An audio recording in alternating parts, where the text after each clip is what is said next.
topics and opinions expressed in the following show are solely those of the hosts and their guests and not those of W4CY Radio, its employees, or affiliates. We make no recommendations or endorsements for radio show programs, services, or products mentioned on air or on our web. No liability, explicit or implied, shall be extended to W4CY Radio or its employees or affiliates. Any questions or comments should be directed to those show hosts. Thank you for choosing W4CY Radio.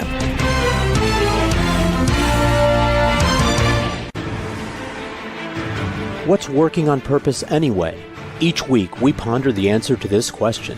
People ache for meaning and purpose at work, to contribute their talents passionately and know their lives really matter. They crave being part of an organization that inspires them and helps them grow into realizing their highest potential. Business can be such a force for good in the world, elevating humanity. In our program, we provide guidance and inspiration to help usher in this world we all want, working on purpose. Now, here's your host, Dr. Alise Cortez.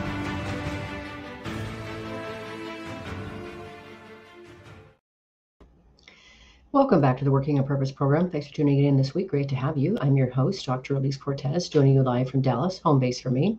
If we've not met yet and you don't know me, I'm a management consultant, organizational logotherapist, speaker, and author.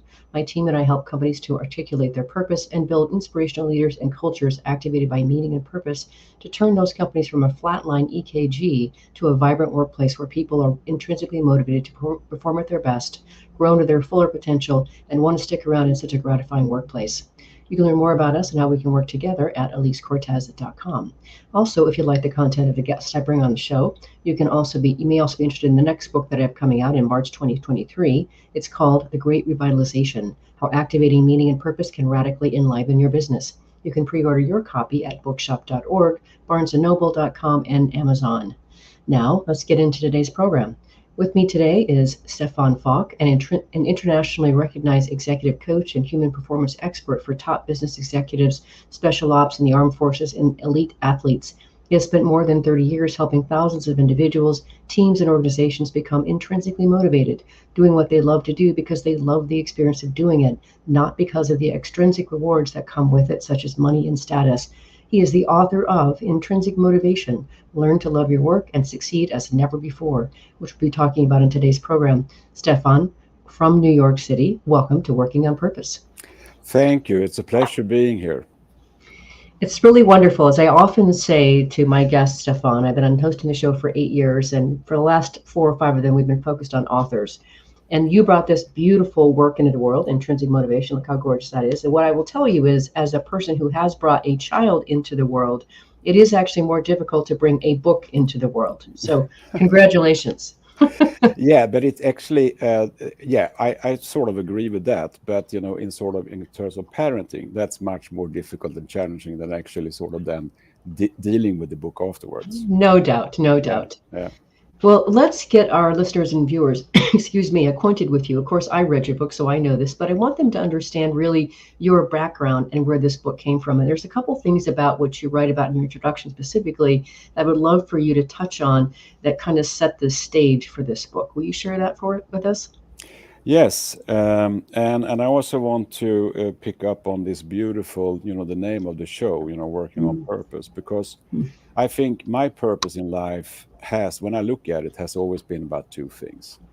And that is to achieve mastery in whatever I do, just simply become good at it. Yes. And I think that's so extremely important for your sense of self-worth, but also the journey of becoming good at something it contains so many experiences that just makes you a more, I think, well-rounded individual. And the second part of the purpose is to always try to be helpful to others. Yes. I think that's the path to, mental health, basically. So you forget about yourself and you focus on other people's needs. Agreed. And I think for me, and I think that's what you refer to in the book, this book actually started to write itself when I was a little kid. Because when I was a little kid, I was overweight and not very popular among other kids. So I stayed home a lot. And on top of that, I also had a father that had this idea about parenting, that it was basically about spanking. So I was a little bit afraid of him, to say the least. Yes. I spent a lot of time in my room. Now, the good thing when you spend a lot of time alone is that you need to stimulate yourself to do things. Yes. So your ability to fantasize grows, and we know by now that the brain becomes really good at what you force it to work on. So the more time you spend alone and the more time you start to fantasize, the better you become at it. Okay, so in order to stimulate yourself and so forth, and that really was a great benefit when my mother, for reasons I still don't know, rented a piano when I was 8 years old.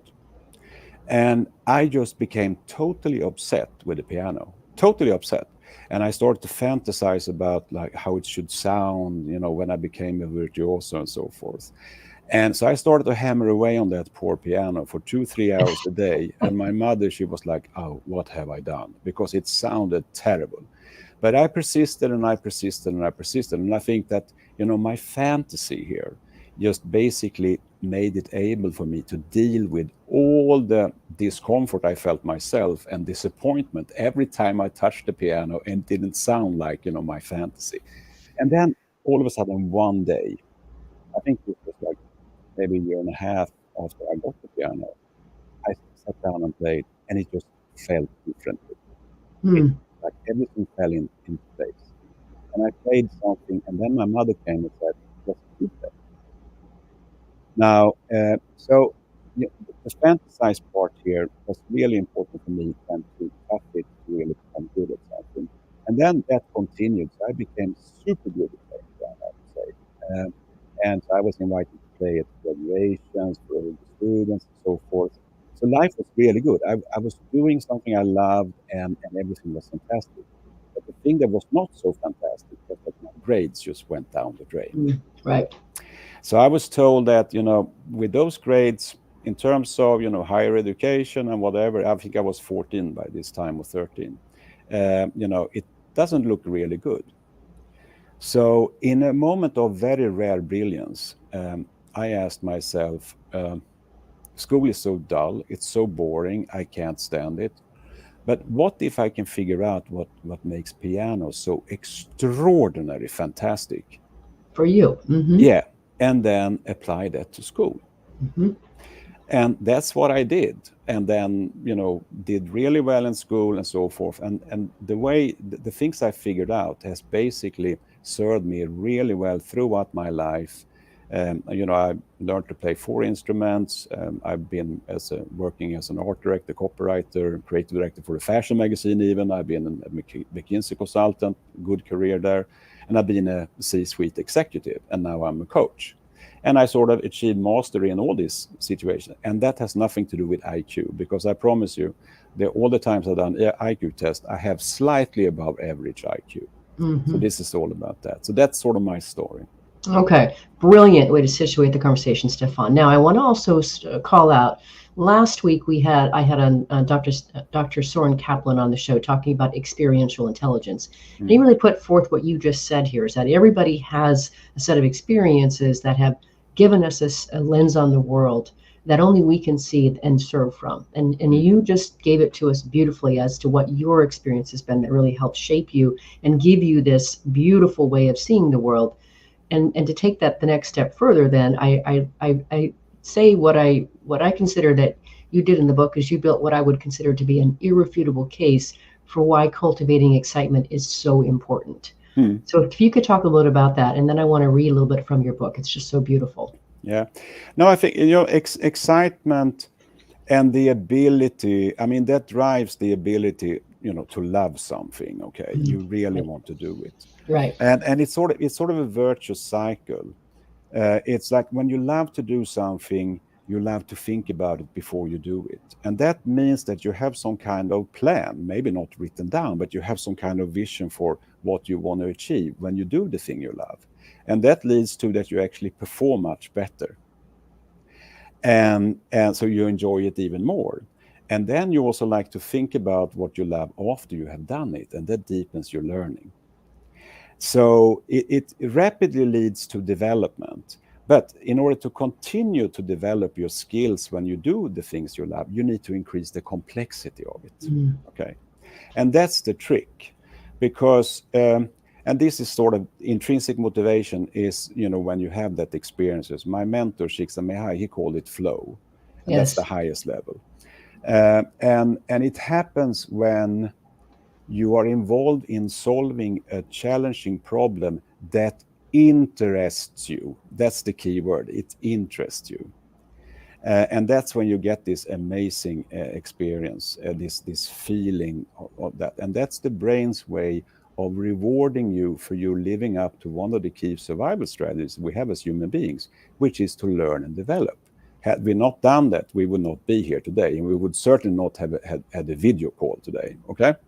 So that's important. But the thing is that even though the brain rewards us for this, it rewards us even more for saving energy. And that's why we over time lose interest in the things we once loved, and also have a hard time to take a natural interest in things. And that is certainly the case, in the workplace. Very few things seem to come natural to us in terms of being interesting. So 2 things to that, Stefan. First, I really want to call out for our listeners and viewers that what you've been talking about here, when you keep loving something, keep loving the experience of learning and doing something and getting better at it, you constantly seek greater complexity and challenge. And then really what that does, listeners and viewers, ladies and gentlemen, is it really helps you distinguish your contribution. And so that makes you unique. It makes you irreplaceable. It makes you really stand out. And we all want that. So I want to call that out first. The second thing is I was hopelessly jealous that your mentor is, and I want you to be able to pronounce his full name for us. Please say his full name correctly. Mihai Csikszentmihalyi, but he said, okay, call me Mike. Mike. Okay. And let me just share something about Mike. He passed. I think it was last year. 1970. Last year. Okay. Yeah. And that is every time I felt that I had come up with something really smart, and I said, I made the insight. Yes. And we sat down. I just realized that he had thought about that 20 years before me. Right. You say that in the book so beautifully. Yeah. Yes. And I mean, if you read his work, it's so complete. I don't think that there is any person that knows more about the human condition than he did. Magnificent. I agree. And for those of you who are not understanding Stefan's accent, he's talking about the author of Flow, who is extremely well known. It's very hard to understand and say his name. So just look up the book Flow and you'll see who he's talking about. It's magnificent work. Yeah. Okay, so now what I want to do is I turn the coin on the other side here. So you next also talk about, and you alluded to it earlier, is when you don't love doing what you do, then you also become overly attached to extrinsic rewards like praise and money. So how I want to situate this for this conversation, given the work that I do and this listenership, is so if we can get organizations to get people more fixated on doing the things that they actually love, getting them to tap into what I call passion, then we don't have to just keep throwing money at people to keep them to stay. They want to stay because they're doing what they love. And that's so important. And most organizations are not putting forth any effort to help people understand what it is they really love to do. No, I totally agree with you. And I think the case is that if your end game is to make a lot of money, for instance, it's really smart to learn to love everything you need to do in order to achieve that, okay? Because I think the big bucks actually comes with mastery, when you become really good at something. That's it. So I don't think so. I think the problem is that given what I said, that the brain sort of tends to, much more reward us, for when we are saving energy, is that we need to find a way to unlock our intrinsic motivation for things we don't like. Because what happens when we don't, if we cannot do that, we actually can never really succeed in reaching any type of goal or be satisfied at work, because work will eventually, entail stuff that is boring, that is uninteresting, that's too difficult, that is uncomfortable, whatever it is. And the same thing with the goal. So you need to find a way to make everything you find uninteresting or boring or whatever, turn that into sort of a challenging problem that actually interests you to pursue. Okay, and that you do with your head. That has to do with how you think about things. That has nothing to do with the task or the activity. And the best evidence for that is that someone can love that type of activity, and another person just hates it. Has nothing to do with the activity. It has everything to do with the activity. And the same thing with the goal. So you need to find a way to make everything you find uninteresting or boring or whatever, turn that into sort of a challenging problem that actually interests you to pursue. Okay, and that you do with your head. That has to do with how you think about things. That has nothing to do with the activity. only with how you think about it. So in my world, there are no boring activities or scary activities, only boring or scaring ways to think about them. Mm-hmm. Well, and you give us a tremendous key in your book on how to actually master that whole process. And that is, you say, the fastest and most effective way to learn to love any activity is to engage in exciting, outcome-focused behavior, FEO, as opposed to activity-focused behavior, which is the norm among professionals. That's really what you're getting at, is it not? Yeah. And maybe we should just like talk a little bit about activity-based behavior and what drives it, because then the brain and its energy-saving focus comes in again. And I would say, the normal trajectory that I've seen across the thousands of people I worked with, both as an executive and then as a coach, is that you come into work and then you learn how to perform your skills and or your tasks, and then you when you're subconsciously or consciously think that, okay, now I know how to do it, you basically intellectually log out and you start to perform your tasks on habit. Okay. Right. Now, and that's energy saving, because we don't think so much. And we should also understand that active thinking draws more energy than physical exercise. So there's always a resistance to think too much. It's also painful for us. Yes. So we log out and we start to operate on habit. What happens when we operate on habit and don't think about how we do things is that we lose sight of actually how we do things. So if a new leader comes in, or whatever new strategy that tells you, okay, now, Alise, you need to perform more during the same time, or you need to perform much better. You don't even know where to start because you don't know how to do it. And I've seen this in hundreds of cases when people come to me and say, oh, I have too much to do. Okay, let's write down everything you have to do. And then we go through each item. What's the purpose of it? What do you need to deliver? How do you do it? Which steps? And they can barely explain that. Right. Okay? That's a problem. Now, this leads to a negative spiral with procrastination, boredom, and all these things. So at the end of it, you can actually become sick. I call it workosis. It's almost like the same type of thing that animals in captivity can experience. They call it zoochosis. Yeah. Now, the other path is to recognize in yourself when you need to switch on your intrinsic motivation. Anything boring, anything scary, anything too difficult, anything that doesn't naturally put you in that more exciting mode of feeling for the activity. How do you do that? Well, the simplest ways to start is to really think about the activity and then design what you mentioned, an exciting outcome. Yeah. And an exciting outcome is just to think about, okay, when I perform this task, what would be really exciting for me to be able to do, to achieve here? And you can think in 3 dimensions. You can think in the time you spend performing the activity. You can think in terms of the complexity of the quantity, how much you want to produce of the thing, or if you can add stuff to it and do things simultaneously in it that makes it more interesting. Or you can think in terms of quality, like precision. You want to perform it without any errors whatsoever. Or you can also think about the value for others. So if I produce this task in a much better way, in a much more interesting way, what would be the value for the people dependent on it? Because in an organization, everything I do, the main purpose of that is to enable someone else to do something else. In the simplest form, enable them to avoid having to do my work. Okay? That's it. Right. But I want to go back just to the first one. Okay, well, hold on. Let's grab our first break because I want you to be able to go into it, and we're running out of time. Okay. So let's take that first break. I'm your host, Dr. Alise Cortez. We're on the air with Stefan Falk, who's the author of Intrinsic Motivation: Learn to Love Your Work and Succeed as Never Before. We've been talking so far about really getting grounded in his core philosophy. After the break, we're going to talk about how we can use this philosophy to really sharpen our individual saws to become our best and really master what we want to master. Stay with us. We'll be right back.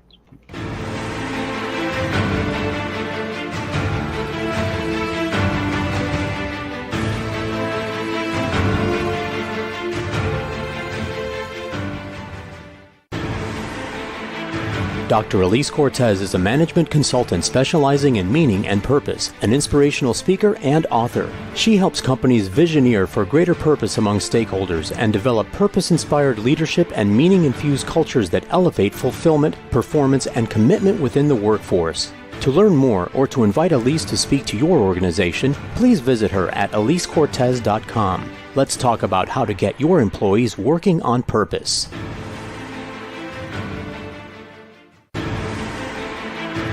This is Working on Purpose with Dr. Alise Cortez. To reach our program today or to open a conversation with Alise, send an email to Alise, A-L-I-S-E, at alisecortez.com. Now, back to Working on Purpose.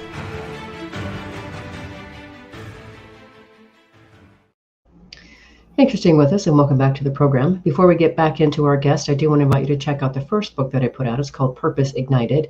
And I really wrote it to awaken readers to their passion and purpose and start them down the path of becoming inspirational leaders. It's the basis of my Vitally Inspired program. So I hope you'll check that out as well while you're out there checking out Stefan Falk's book. If you're just joining us, my guest is Stefan Falk. He's an internationally recognized executive coach and human performance expert for top business executives, special ops in the armed forces, and elite athletes. He's the author of Intrinsic Motivation, Learn to Love Your Work and Succeed as Never Before. I'm your host, Dr. Alise Cortez. So just before we went on break there, you wanted to say something else about what we were last speaking about there, about cultivating intrinsic motivation and excitement. What was it? Yeah, it was about the three ways you either separately or in combination can come up with an exciting outcome. And the one that is the easiest one to start with is time. Anything that you think is boring, cut the time in half. Right. And then think about how to do it. And all of a sudden, it's not about the task itself. It's about solving the problem. How do I do this in half the time compared to how the time it usually takes with still a good result? That's a pretty exciting thing. I use that every time, I clean the apartment, which is not maybe my favorite thing to do. But I always try to make it like, okay, I want to do it in, an hour, 25 minutes. It usually takes me an hour, 45 minutes. Okay, I want to do that. And then I also want to cook at the same time. What can I cook that doesn't need oversight? So it's about thinking about it like that. And then all of a sudden, I just do it. I don't care that I'm cleaning. I'm trying to solve my problem and follow my plan. That is actually the foundation of intrinsic motivation. And then over time, when I do it, I build mastery in cleaning. And then all of a sudden I start to enjoy it.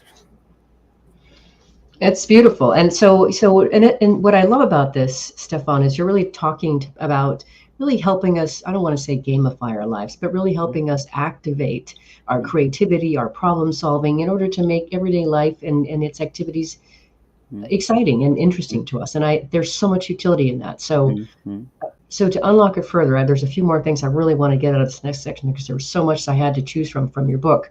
But you talked to us about mindset. So you're very much talking about mindset here. So you say in your book, our mindset is made up of our conscious and our unconscious beliefs and expectations about what is possible, and hence what we should aspire to, what priorities we should set, and what kinds of people we are drawn to. When you visualize your mindset in a clear and tangible way as a set of beliefs and think them through, you activate the most powerful part of your brain, the unconscious. That sounds so alluring. Yeah, it is, and I mean the unconscious mind. It's the most powerful part of us because it works 24/7, and it has one of the prime responsibilities of it is to help us to work toward our goals and execute on what we believe are our preferences. So help us basically with quick decision making. And it's really a powerful thing. So that's why you need to be very mindful about what thoughts you allow in your head about who you are and how you think, because that's almost like an instruction to your unconscious mind to get working. And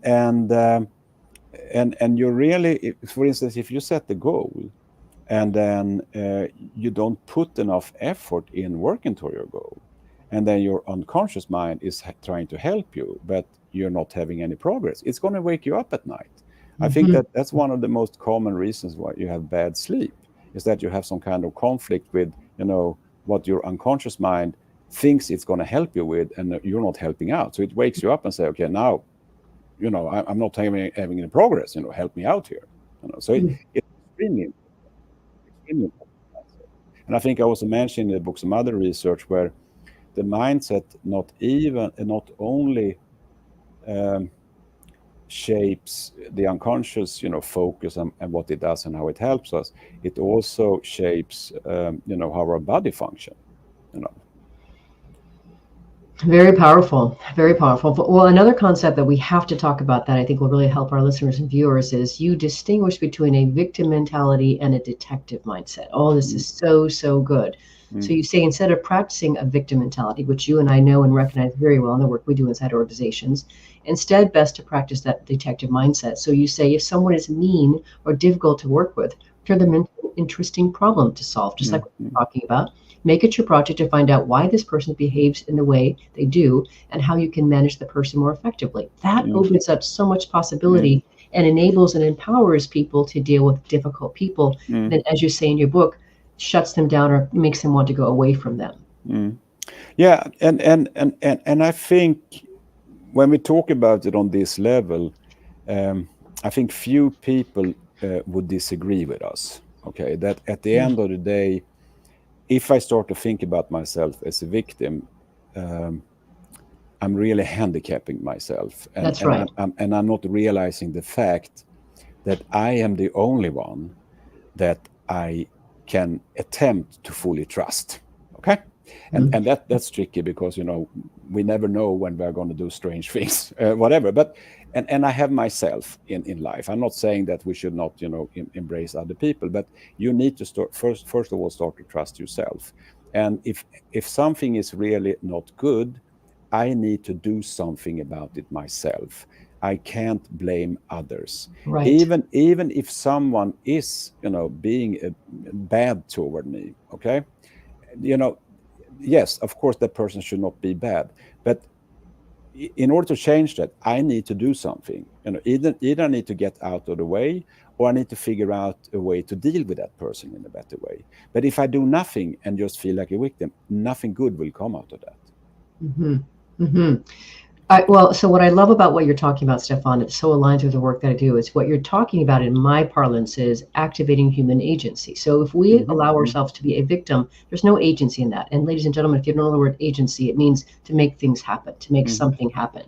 So this detective mindset. So you really suggest that, if you might observe someone at work, a nemesis, to try to figure out why they say what they do and behave the way they do, and to consider how the clients themselves, the people themselves, we might be contributing to that behavior. Again, also tremendously agentic in being able to see. So it's like studying this person in a detective sort of fashion to see what their motives are and such, and where are you in all this. There's again something very strong and opening in that. Yeah, and I've linked to this. I mean, there is. I mean, I think psychiatrists, psychology, they talk about in the positive sense of disassociation. You basically regulate your emotions and you start to actually think in a logical, rational way about what you have actually experienced with the person, which is good for your health, because negative emotions slows your brain down. You become a very poor problem solver. It's not good for your immune system. It's worsened. And then also all types of negativity have a tendency to hijack our mind. We cannot stop thinking about it because negativity is associated by the primitive parts of our mind, like the amygdala, as potential danger. So it's logical from a primitive standpoint to be hijacked of it. So for instance, if you have a person that you don't relate really well with at the office, you had some meltdowns with that person, and now you have a meeting coming up with that person the coming week. That's a meeting that's 1 hour. There is a tendency that the mind views the whole coming week as a bad week, but it's only actually 1 hour out of 40 hours or 35 hours, or how many hours you actually work. Okay, and then we think so much we don't want to think about it, and when we don't think about it, it becomes sort of a self-fulfilling prophecy. Instead of preparing ourselves and trying to figure out, okay, now I'm meeting that person. How am I going to spin that situation? How do I usually do? What happens then? And what happens with the person? Can I try something differently? You basically make it, that's an interesting problem. Let me try something else here, okay? And then you evaluate after. That's also sort of the exciting outcome type of methodology used in that situation. Mm-hmm. But there is also this is what I find that. So in my coaching, I don't allow any blaming or any whining or anything like that. Yeah, you say that in the book. It's awesome. Just forget about it. And it's not for me. It's not because I'm not compassionate. I'm probably extraordinarily compassionate because I view all my clients as my kids. All my clients as my kids. That's the mindset I have, because that enables me to think about them all the time, effortlessly. But I find that when you really sit down and talk about the reason for all these negative thoughts, there is nothing left. Mm-hmm. There's nothing left in it. So people also need to, for instance, if you have a bad relationship with a person at work, do like a detective. You write the timeline on a whiteboard, and then you plot all the interactions you have had with that person, and then you mark all the ones that have been bad. And chances are, out of 50 interactions, maybe 3 or 4 or 5 have been bad. Okay, is that really a bad relationship then, or not? No, because we have a tendency to remember the negative things before the positive and neutral things. Right. So what I want to also bring home, which I think is just so delightful in your book, is you say, the world is filled with difficult people. Mm-hmm. So if you want to grow and shape your destiny, you must master the art of transforming difficult situations with difficult people into productive ones. Mm-hmm. That's the opportunity. So use the stuff we've been talking about, and it'd be great to hear back from you. It would be great to hear, hey, I used your stuff, Stefan, and here's what happened. So you've seen, we both posted on LinkedIn. So we'd love to hear how this stuff is working for you once you start using this in the world. So let's throw it out there as a challenge to our listeners and viewers. Yeah, no, but okay. I have clients that I'm going to quit. I can't work with that person. Whatever it is, and then 2 weeks later. That's really interesting. I think the collaboration is really picking up now, and it's actually a really valuable person. I learn a lot from this person. Oh, wait, two weeks ago you were quitting. Okay, so. Yes, so Stefan to the rescue, because you've activated and enabled their own capacity to be able to practice this detective mentality. So with that, let's grab our last break here and let you all think about what we've been talking about here, going from a victim to a detective. I'm your host, Dr. Alise Cortez. We're on the air with Stefan Falk, who's the author of Intrinsic Motivation, Learn to Love Your Work and Succeed as Never Before. We've been talking a bit about how you can use his concepts, his philosophy in your everyday life to become your best and really sharpen your own saw. After the break, we're going to learn how we can use this stuff to develop people and organizations and to heighten our own leadership capacity and impact. Stay with us. We'll be right back.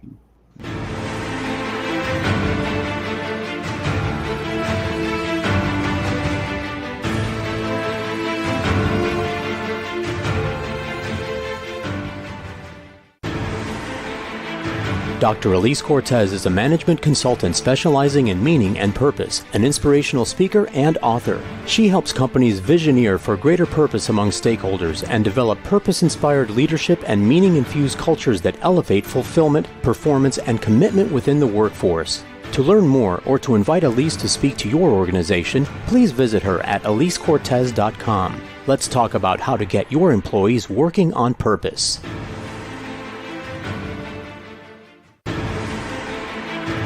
This is Working on Purpose with Dr. Alise Cortez. To reach our program today or to open a conversation with Alise, send an email to Alise, A-L-I-S-E, at alisecortez.com. Now, back to Working on Purpose.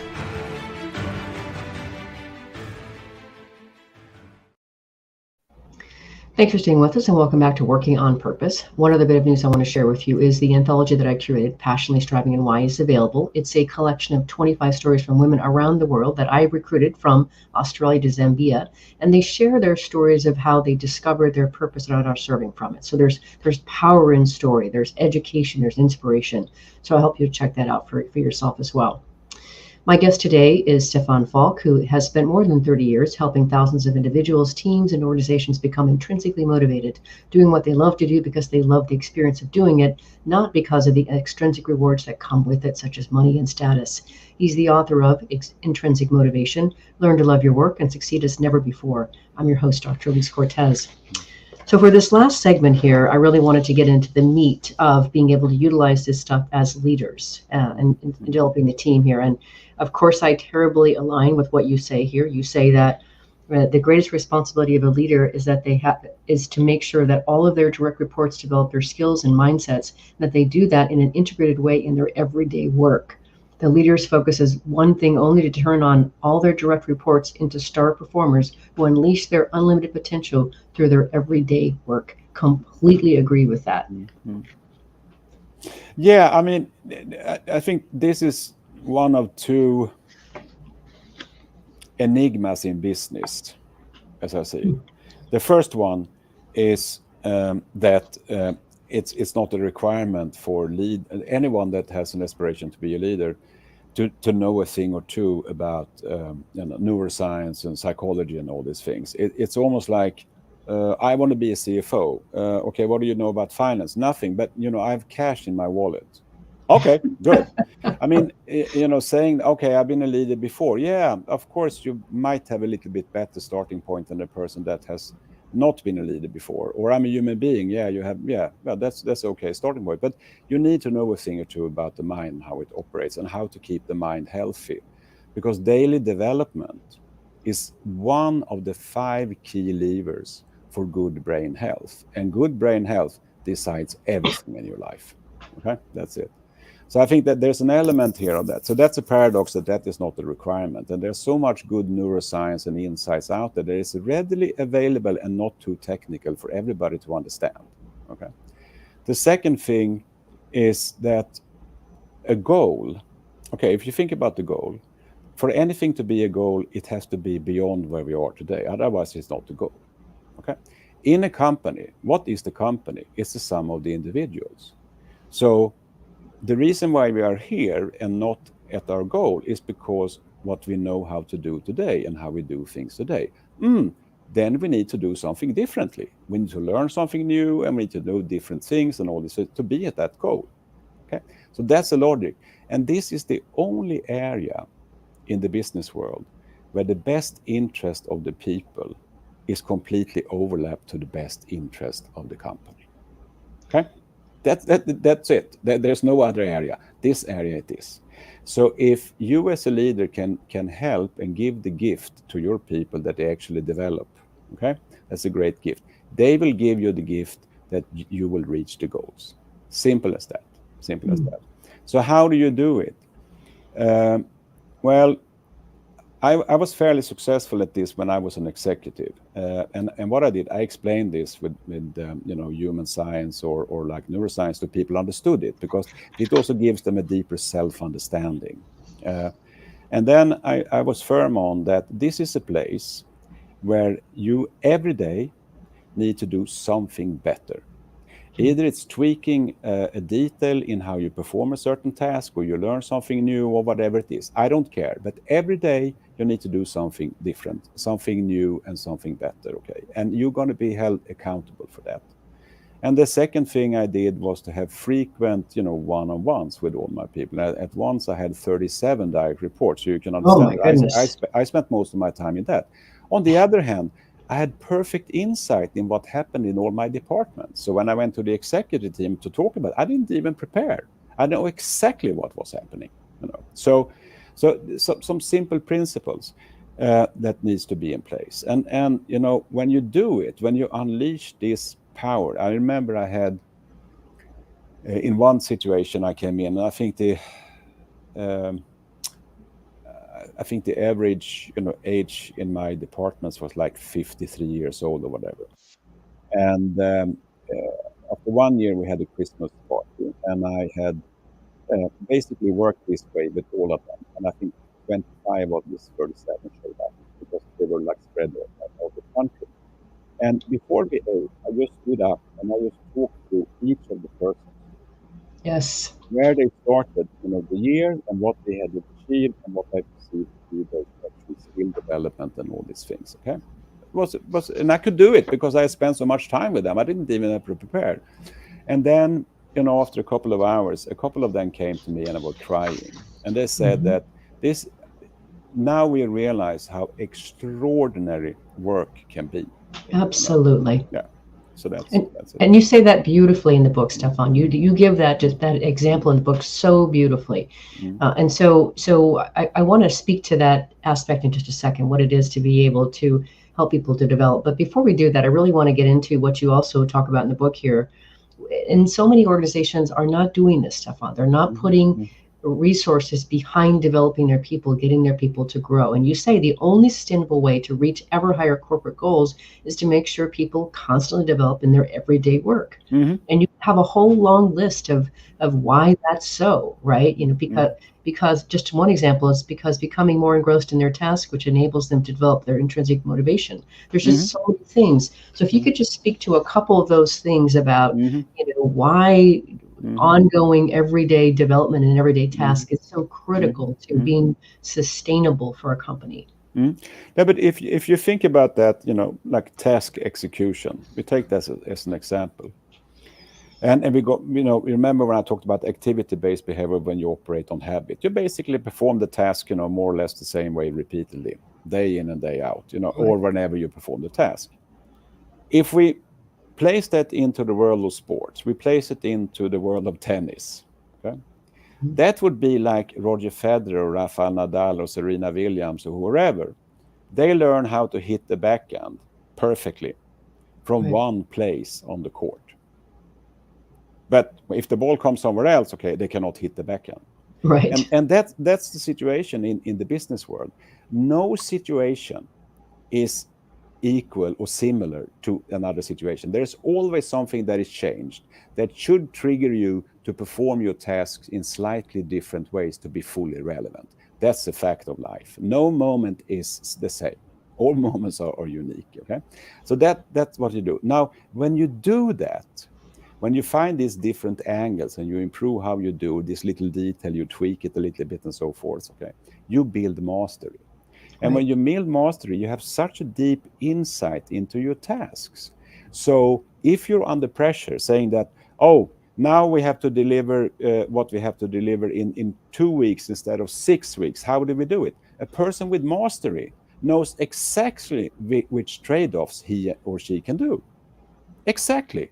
They don't even feel pressure. They almost like, that's going to be interesting. Cut the time, with 2/3. That's an interesting problem, but I think I can do that. Maybe not with exactly the same result, but with, a little bit of a trade-off, maybe 10% of the result. That's fine.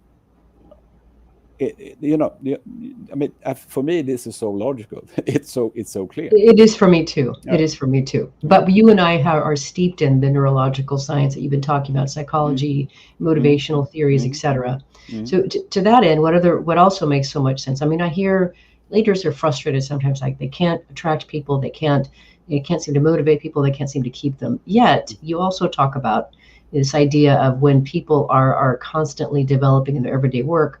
One of the other fantastic side effects is they continuously formulate more ambitious goals and aspirations than people who don't develop, simply because people who develop continuously realize there is no limit for what they can achieve and what they can become. So now you've literally turned on the whole organization's spigot by turning on the learning so that people are literally, you can feel the place abuzz. And I've experienced this in organizations. Yeah. But far too few organizations experience this, and that's sort of the problem, because it becomes a situation where no one sees the forest for all the trees, because all the companies are the same. I just saw some interesting posts on LinkedIn, a study that now was aiming to really investigate basically the people factor in companies' performance. And I'm like, okay, that's interesting. It's almost like, think about the NHL team in Dallas trying to win the Stanley Cup. And then they say, okay, what are the levers for our success here? Probably the Zamboni machines. No, I think it's the quality of the helmets, probably, or maybe the outfits need to be glorious, fantastic, magnificent. Okay, but what about the players? We're not certain about that. If they matter so much. What's the difference between an LHA? I talk about hockey because I'm a hockey nerd. Okay. Yeah, you did talk about that. Yeah, and of course the people factor is as big in a company. Obviously, a company might have, worked up assets that can keep them floating and still competitive. It can have some patents and whatever, okay? But those things will not make a major difference in the long run. It's always the people. Right, right. So to bring this home, because we're coming close to the end of time here, one of the other major reasons that you cite in your book to develop people from the vantage point of a leader, you say, and this is so powerful, and you alluded to it earlier, you say, there is no more powerful way to create a healthy bond between you, your direct reports, and their bond with the company than to make sure they are personally and professionally developing. The unique bond this creates is the ultimate reward for you as the leader. The deep sense of purpose you'll experience from observing direct reports grow and accomplish things they did not think they were capable of as unrivaled and cannot be derived from any other experience except parenting. Completely agree with that. Yeah. No, but it goes back to what we talked about initially. And I say, okay, my purpose has always been achieving mastery, because it makes me a more grounded individual. Right. Taking the pain of not knowing anything, but then pushing yourself to this sense of I'm starting to get it. Oh, now I failed. I'm Right. starting to get it. I mean, that's such a cleansing, for your soul.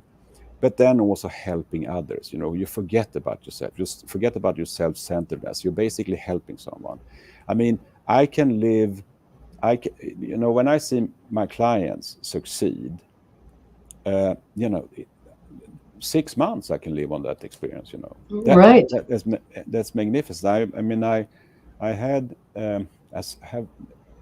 one person that when I met that person, she looked like a ghost. She didn't even dare to look me in the eye. She had gotten a super bad performance review in one of the sort of really high pressure environments, in the business world, and basically was a coach out case almost. And Right. This is like 3 years ago, we worked together for a year and a half, and I saw progress and all these things. And now, just a month ago, I got an email from her, and now she's been promoted to this really challenging position in the same company, and she's like a different person. Right. So what is better than that in terms of reward? And this is an opportunity open for all leaders. All leaders. You don't have to be a rocket scientist. You don't have to be anything. You just have to focus on this.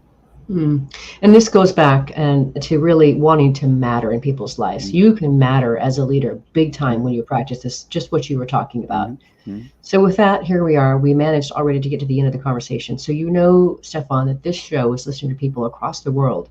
And what they care about is they want to be able to build workplaces where people actually want to come. I call them destination workplaces. We are led by inspirational leaders who do just what you say that you do. Bring them to their greatness. And we do business that betters the world. What would you like to leave them with today? One thing, and that's not my idea, I'm sorry, but have this as sort of a principle. People you meet, they should have more energy after they have met you than they had before. That is a great way to close. Stefan, thank you. I'm very grateful, our passive Prost. Your work has enlivened, inspired, and elevated my consciousness and my understanding of the world and my work. I thank you very much for that and for sharing with our listeners and viewers across the world. Thank you for being on Working on Purpose. Thanks for having me. It's been an honor. Listeners and viewers, if you want to learn more about Stefan Falk, his book or his work, start by visiting his website, learntoloveyourwork.com. Once again, learntoloveyourwork.com. Sounds pretty good, doesn't it? Last week, if you missed the live show, you can always catch it via recorded podcast. We were on the air with Dr. Dante Vaughn talking about the book he co-authored, From Culture to Culture, the system to define, implement, measure, and improve your company culture. We talked about how to operationalize your culture, and he really gave us some deep insight into how to do so. Very, very powerful episode. Next week, we'll be on the air with Michael Glausser talking about his new book, One People, One Planet, 6 Universal Truths for Being Happy Together. You will find fascinating and learn in this episode that these 6 truths are gleaned from the founders of the great world religions, world-renowned philosophers, and cutting-edge research in the field of positive psychology. See you there. Remember that work is an integral and important part of our lives and can be one of the best adventures and means of realizing our potential and making the impact we crave. So let's work on purpose. We hope you've enjoyed this week's program. Be sure to tune into Working on Purpose, featuring your host, Dr. Alise Cortez, each week on W4CY. Together, we'll create a world where business operates conscientiously, leadership inspires impassioned performance, and employees are fulfilled in work that provides the meaning and purpose they crave. See you there. Let's work on purpose.